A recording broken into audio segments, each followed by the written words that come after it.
금화의 다리를 물어뜯었다. 그렇게 금화의 다리는 온전치 못하고 쩔뚝거리기도 합니다. 자, 이 이야기는 성경의 창세기에서 이삭의 쌍둥이 아들 에서와 야곱의 탄생 이야기에서 모티브를 얻은 것 같습니다. 에서하고 야곱은 어머니 뱃속에 있을 때부터 형제가 서로 싸웠습니다. 에서가 먼저 태어나서 장남이 되고 야곱은 차남이 됐는데, 야곱이 나올 때는 형의 발꿈치를 붙잡고 나왔다고 합니다. 야곱이라는 이름은 히브리어로 발꿈치를 잡다 라는 뜻이기도 하죠. 금화하고 그것의 탄생기가 에서와 야곱의 탄생에서 유래했을 것이다 라는 정황은 하나 더 있는데요. 영화 맨 마지막에 그것이 정나한한테 이렇게 명령합니다. 유지태의 발을 잡아라. 그렇게 유지태는 발목이 잡히죠. 마치 야곱이 에서의 발목을 잡았던 것처럼요.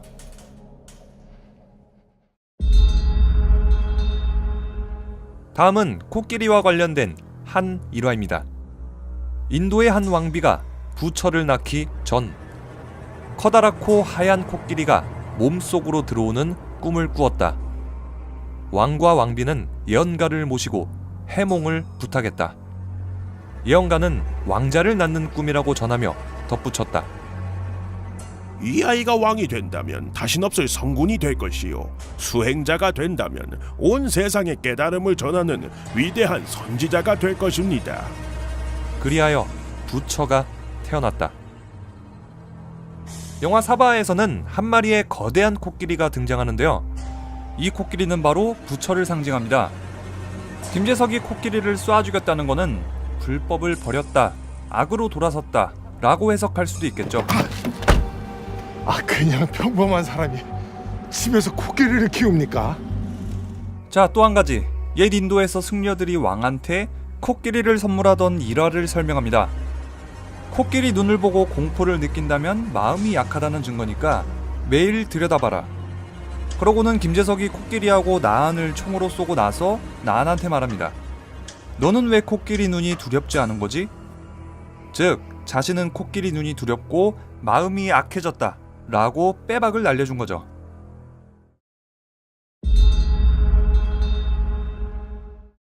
부처의 어머니는 부처를 낳고 나서 일주일 후에 사망했습니다. 영화에서 쌍둥이 자매의 어머니 역시 출산 일주일 후에 사망하죠. 어머니가 그것, 재석의 필적자를 낳았다는 점, 그리고 일주일 후에 사망했다라는 점으로 미루어 보면은 부처 어머니의 출생 일화에서 모티브를 얻었다라고 보여지네요.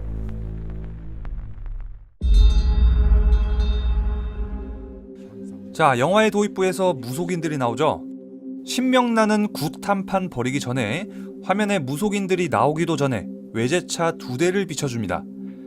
그 중에 벤틀리는 한 2억에서 3억 정도 하는 차량인데, 이렇게 차량만 봐도 무속인들이 그냥 돈 진짜 많이 번다, 이 정도는 알 수 있죠.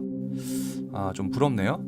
물론 저도 돈 좀만 더 모으면 되긴 해요. 한 3억만 더 모으면 되는데, 어쨌든 넘어가서 이정재가 분한 박 목사는 BMW를 몰고 다니고요. 수녀들한테 계란을 맞았을 때는 명품 버버리 코트라면서 안타까워했죠. 자, 스님들은 어떨까요? 그 문어 스님 기억나시죠? 그 무섭게 생긴 아저씨.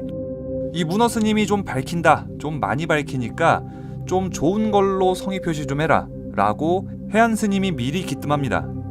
그런데 박 목사는 여기서 개의치 않고 비타 500 사가지고 갔다가 문어 스님한테 한 소리 오지게 듣죠? 6,000원짜리 성이네요. 6,000원짜리. 자, 이렇게 종교인들의 물질에 대한 욕심이 계속 나오다 보니까 장재현 감독님께서 종교인들이 돈 욕심이 있는 거에 대해서 조금 회의적인가 싶었는데, 인터뷰를 찾아보니까 또 전혀 아니더라고요. 감독님의 인터뷰에 따르면은 종교인들의 그런 모습들이 인간답다고 생각했다, 종교와 관련해서 보수적인 생각은 하지 않으려고 했다 라고 밝혔습니다. 박 목사가 고요셉 전도사하고 차 안에서 나눴던 대화 기억나시죠? 모조리 살해당한 일가족 이야기. 선교 갔던 일가족들이 싸그리 죽었다. 그런데 그 12살짜리 살인자는 다 신의 뜻이래. 과연 신의 뜻이 뭐냐? 우린 개미처럼 땅에 붙어서 개지랄하고 있는데 하나님은 도대체 어디서 뭘 하고 있는 거냐? 신을 믿기는 하지만은 굉장히 회의적인 시각을 가진 박 목사의 뼈 있는 대사죠. 그때 고전도사는 아무 말도 하지 못했고요. 장지현 감독님의 인터뷰에 따르면은 이 일화는 감독님께서 아프리카에서 일하고 있을 때 한 선교사님을 만나서 직접 듣고 경험한 이야기를 영화 속에 녹여냈다고 합니다. 자기 친구가 남아공에 선교사로 갔는데 그곳에서 자기가 지원해주던 아이들한테 죽임을 당했다. 장지현 감독님은 모태신앙의 기독교도 유신론자지만은 신에 대한 원망, 불만, 탄식과 부조리를 느꼈다고 합니다.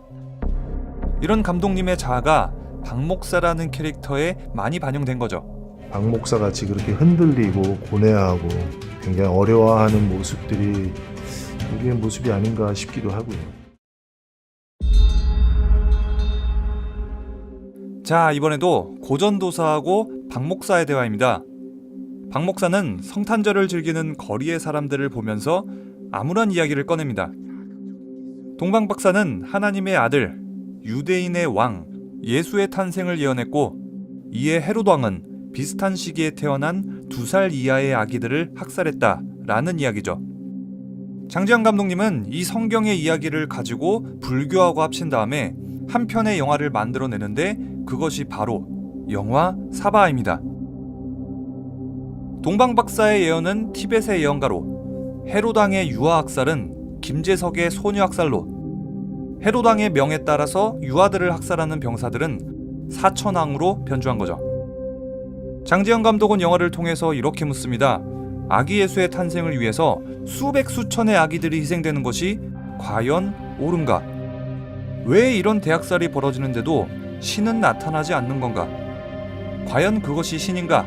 신이 존재하기는 하는 건가?까지 신에 대한 아주 근본적인 질문을 과감하게 던지는 영화죠. 정말 어딘가에 진짜가 있을까? 자, 이번에도 역시 장지현 감독은 이런 의문들을 박 목사에게 투영시킵니다. 가짜를 쫓지만 사실은 진짜 신을 찾고자 하는 박 목사는 내가 이렇게 가짜들을 찾아 헤매다 보면은 그 안에 진짜가 하나쯤은 있지 않을까 하는 욕망이 있는 인물입니다. 신을 만나서 이런 불합리한 세상에 대해서 따지고 싶은 거죠. 그래서 박 목사가 100살 넘은 가짜 김재석을 만나고서는 엄청나게 실망한 눈치였죠. 신이라면서 이러고 누워있으면 안 되는 거잖아 라고 말하면서요.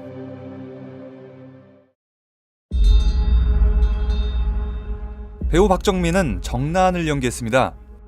불교에 관심이 많은 분이라면은 이 정나은이 등장했을 때부터 그 이름에서 아마 눈치를 챘을 것 같은데요.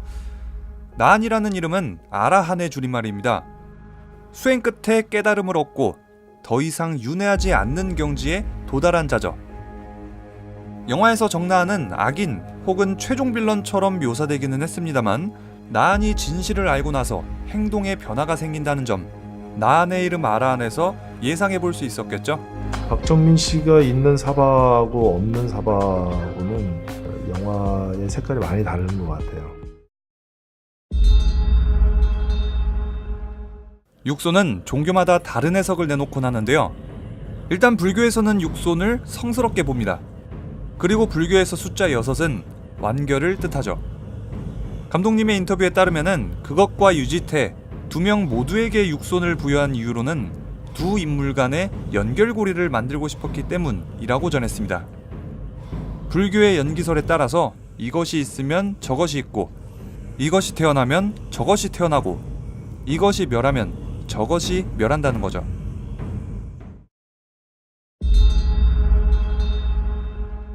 정나은은 그것을 만나러 창고 안으로 들어갑니다. 그것은 가부좌를 틀고 3번의 수인을 맺는데요. 첫 번째는 지혜를 상징하는 직원인, 눈을 밝히라는 뜻의 시무웨인, 마지막으로 모든 말을 굴복시키는 탕마촉지인을 맺으면서 마무리합니다. 감독의 인터뷰에 따르면은 그것이 인을 통해서 나한과 대화하고 깨달음을 주기 위한 목적이었다고 하네요. 누구야 너? 그러니까 이 수인을 통해서 그것이 말하고자 하는 바를 풀어보면은 지혜를 얻고 진실에 눈떠라, 그리고 악마를 굴복시켜라 라고 해석될 수 있겠네요.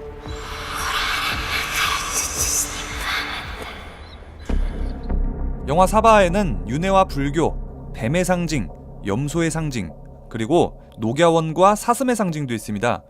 지금 우측 상단에 나오는 카드를 눌러보시면요, 훨씬 더 재밌고 다양한 정보 얻을 수 있으니까요, 놓치지 마시기 바랍니다.